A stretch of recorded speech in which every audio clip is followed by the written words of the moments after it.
எனது கேள்வி என்னன்னா, உங்களோட தமிழாக்கத்துல இறைவன் வசனத்தில் ஒரு நாள் என்பது மக்களுக்கு 50,000 ஆண்டுகளுக்கு சமம் என்று கூறியுள்ளீர்கள். அதற்கு ஐன்ஸ்டீன் ரிலேட்டிவிட்டி தியரியை மேற்கோள் காட்டியுள்ளீர்கள். இதை விரிவாக விளக்குமாறு கேட்டுக்கொள்கிறேன். அஸ்ஸலாமு அலைக்கும். இது விரிவா விளக்கவே முடியாதுமா, பெரிய டேஞ்சரான மேட்டர். உனக்குதா இந்த ஐன்ஸ்டீனுடைய தியரி இருக்குல்ல, அதை பெரிய பெரிய பண்டிதர்கள் என்ன செய்வாங்க, அதான் உண்மை, கணக்குக்கு சரியா வருது, அது விளக்க இயலாதுன்றாங்க. அவன் என்ன சொல்றான்னு கேட்டா, ஐன்ஸ்டீனுடைய தியரி பிரகாரம் அந்த 4 டைமென்ஷன் 4 டைமென்ஷன் அந்த அடிப்படையில் என்ன செய்யறான்னா, காலம் இருக்குதுல்ல, காலம் என்பது அதுவும் ரிலேட்டிவிட்டி தான். ரிலேட்டிவிட்டினா என்ன அர்த்தம்? சார்புண்டா என்னன்னு கேட்டா, பெருசு சின்னதுங்கிறீங்க, இது பெருசு இது சின்னதுங்கிறீங்க. விளங்குதா? எதனால இது பெருசுங்கிறீங்க? இதோட வச்சு பார்த்தா தான் பெருசு, இதை விட பெருசு வச்சுட்டா இது சின்னது. அதை கொண்டாந்து பக்கத்தில் வச்சுருவாங்க. அந்த மைக்கு எங்களுக்குள்ள வச்சோம்னா இது சின்னதா போயிடுது. இந்த ரெண்டையும் பார்த்தா என்ன ஆயிரும், இது பெருசா தெரியும். பெருசுன்னு இப்ப நெசமா ஒண்ணு இருக்குதா? கிடையாது. பெருசு என்பதெல்லாம் எதை பெருசுன்னு சொன்னாலும் சரி, அதை விட சின்னதை வச்சு பார்த்து பெருசுங்கிறோம்.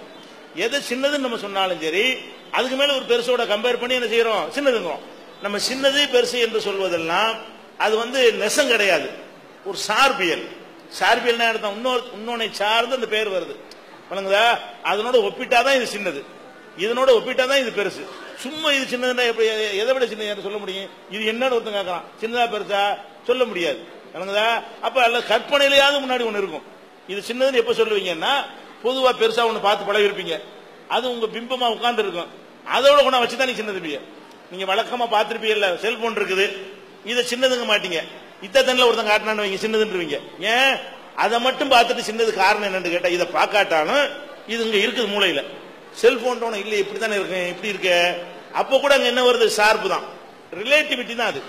அப்படின்னு நம்ம கண்டுபிடிக்கிறோம்ல. இது சார்பியல் கோட்பாடு. அவன் என்ன சொல்றான்னு கேட்டா, காலமும் சார்பியல்ங்கிறான். ஐன்ஸ்டீன் என்ன சொல்றான், இது எப்படி சார்புல சொல்றோமோ காலம்னு ஒண்ணு கிடையாது, அதுவும் சார்பியல் வச்சுதான் என்ன செய்யறது, காலம் வருது அப்படிங்கிறான். உதாரணமா என்ன செய்யறான்னு கேட்டா, உலகத்திலேயே இது விளக்க கஷ்டமானதா, வழங்குதா? விளங்கவும் கஷ்டம், விளக்கவும் கஷ்டம். இருந்தாலும் என்னால எனக்கு தெரிஞ்ச அளவுக்கு சொல்றேன். அப்ப அவன் என்ன சொல்றான்னு கேட்டா, உலகத்துல அதிகமா வேகமா போகக்கூடியது என்ன மனுஷன் கண்டுபிடிச்சதுல ஒளிதான் வேகமா போகக்கூடியது. ஒளிக்கு மிஞ்சின வேகத்துல எந்த பொருளும் கிடையாது.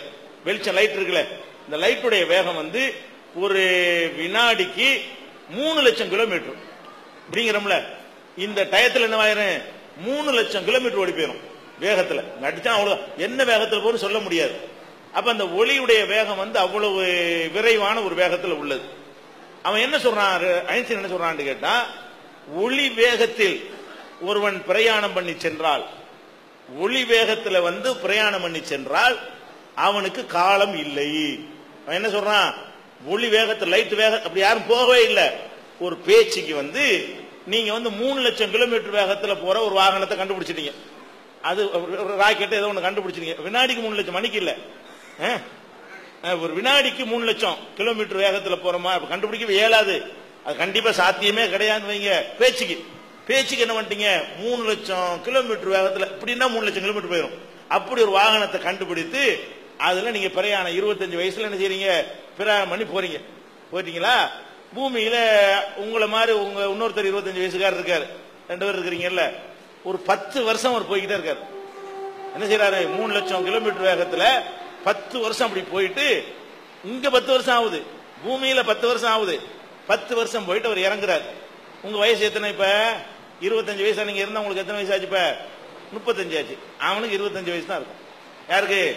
இந்த 10 வருஷம் போயிட்டு வந்திருக்கான், அவன் தான் காலத்தை கடந்துட்டானே அப்படின்னு அவன் சொல்றான். இது எப்படிங்கிறது உங்களுக்கு தெரியாது. அவன் கணக்கு போட்டு கரெக்டா காட்டுறான். என்ன செய்யறான், அந்த பூமியுடைய வேகம் அந்த வச்சு இந்த கண்டுபிடிச்சு என்ன செய்யறான்னு கேட்டா, இப்படி இருந்தா தான் அந்த கணக்கு சரியா வருதுங்கிறான். அதன்படிதான் அந்த சந்திரன்ல போய் இறங்குறது, செவ்வாயில இறங்குறதெல்லாம் அவன் போட்டு கொடுத்த கணக்குல தான் வருது. அங்க காலம் இல்லைங்கிற கணக்குல தான் கரெக்டா போய் எங்க போய் இறங்க முடிகிறது.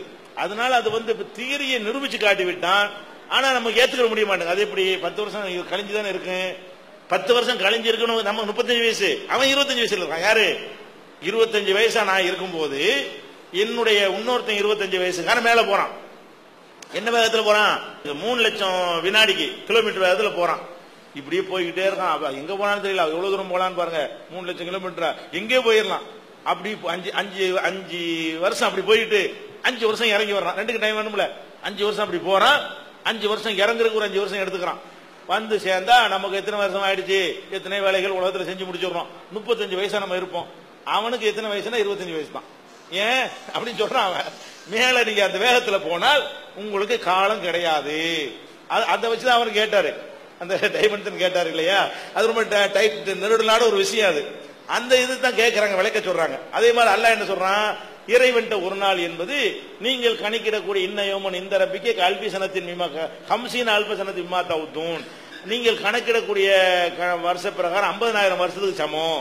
அல்லாட்ட ஒரு நாள் என்பது 50,000 வருஷத்துக்கு சமம் எல்லாம் சொல்றான் பாருங்க. அது இந்த ஐன்ஸ்டீனுடைய ரிலேட்டிவ்க்கு பொருத்தமா வருது. ஒரு நாளை 50,000 வருஷங்கிறான்ல. ஒருத்தனுக்கு ஒரு நாளா இருப்பது இன்னொருத்தனுக்கு எத்தனமா இருக்குது, 50,000 வருஷமா இருக்கு என்பது அந்த ஐன்ஸ்டீனுடைய ரிலேட்டிவிட்டி தியரிக்கு என்னவா இருக்கு, ஒத்து வருது. அதே மாதிரி மலக்குகள்லாம் போறாங்க. மலக்குகள் ஒளியால் படைக்கப்பட்டவங்க. இப்ப நம்ம பேசிட்டு இருக்கிற இப்ப அல்லாட்ட போயிருவாங்க. மலக்கிட்ட என்ன வேகத்துல போறாங்க, அவ்வளவு வேகத்துல போறாங்க. உடனே போய் சென்றடைஞ்சிருது, உடனே போயிடுறாங்க. ஒளியால் படைக்கப்பட்டதுனால அவங்க ஒளி வேகத்தில் அவங்களுடைய பிரயாணம் இருக்கு. டஃப்பான ஒரு மேட்டர் இது, விளங்குதா. இதை தனியா உட்கார்ந்து விரிவா சொல்ற ஒரு விஷயம். இவ்வளவு புரிஞ்சுக்கிட்டா போதும். ரொம்ப சொன்ன குழம்பு.